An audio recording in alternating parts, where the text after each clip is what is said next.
houses will dominate demand this year as buyers snub apartments. Apartments are out, unrenovated houses are in. That's the verdict of real estate experts who've predicted the sales trends for 2017. The great Australian dream of owning a detached house with a backyard is still very much alive, with agents predicting houses and townhouses will be the most sought-after property purchases in 2017, and those in need of a lick of paint will be even more popular. This is despite a huge apartment living push resulting in a record number of apartments being built, particularly in our biggest cities of Sydney and Melbourne. A home among the gum trees. Traditional real estate, which is your everyday mom and dad detached house, is still by far the property of choice for your traditional real estate buyer, Robert Elizovic, director of Rain and Horn Brunswick told news.com.au. The average inquiry which we get, and we get enormous inquiries, are for houses. Hazley Cush, principal of Ray White New Farm in Queensland, said 2017 would be a huge year for do-uppers. My feeling heading into 2017 is that buyers are going to be looking for where they can bring value to the table, Mr. Cush told news.com.au. They are going to be looking for property as close to the inner city as affordability will allow them, and they are going to be looking for the older home versus the newer home, where they can do the painting and the polishing and the increase the value. In some parts of the country, that part of the market has been running hot for a little while, but I really think across the country, if you had to pick one market that would run, it would be houses and apartments that are in need of some cosmetic work. When a property market has been growing with the strength it has, buyers become cautious of buying new, Mr. Cush said. They are factoring in a little bit of insurance that if the market pulls back they have added the value, so they won't lose money. Unrenovated houses is where the market will be.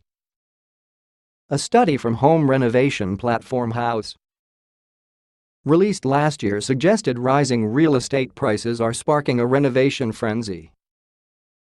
The study found more than half of its 14,000 Australian respondents, 56%, renovated their home in 2015 with 49% planning to renovate in 2016. Apartments out of fashion.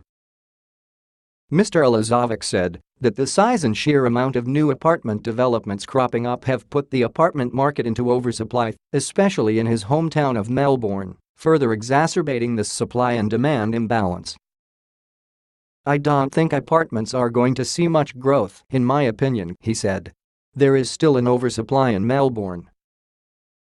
Australian Bureau of Statistics, ABS, figures reveal approvals for the building of multi-unit apartments were up 17.3% in November, while detached house approvals declined by 0.4% in the month. Mr. Elizovic said apartments weren't even attracting cost-conscious buyers, who were instead opting for townhouses. What we are seeing, and I have been involved with a lot of developers in the last 12 months, is that they are slowly gearing down from apartments and moving on to townhouses, which will be a very strong sector of the marketplace. Once it was all about maximizing how many you can put on, but now they are looking at what sells better, and townhouses certainly sell a lot better and a lot faster than apartments. Even first home buyers are choosing townhouse living over apartment living.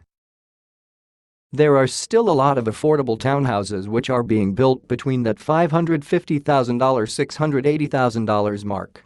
It sounds like a lot, but we still sold a lot of real estate to first home buyers last year in that sector.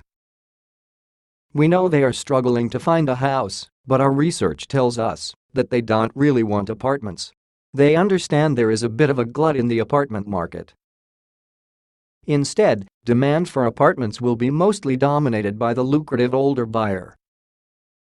There is a sector of the apartment market, in a 3 kilometers radius of the CBD, where they are building exceptionally large apartments of a very high quality and a very high caliber. And there is a market for those apartments from a lot of retirees who are selling their big homes to move into these types of quality living apartments in the $2.5 million plus range.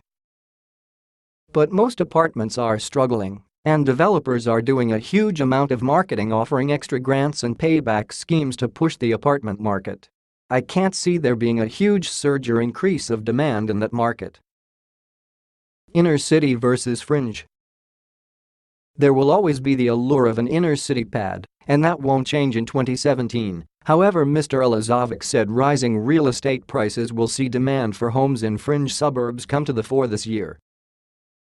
What we have seen is a huge boom in these fringe suburbs. They have taken off quite strongly because there has been a huge shift with the first and second home buyers coming into those suburbs to get more for their dollar. So we are seeing a lot more competition, he told news.com.au. While the inner-city suburbs will still perform, the fringe suburbs will still do extremely well.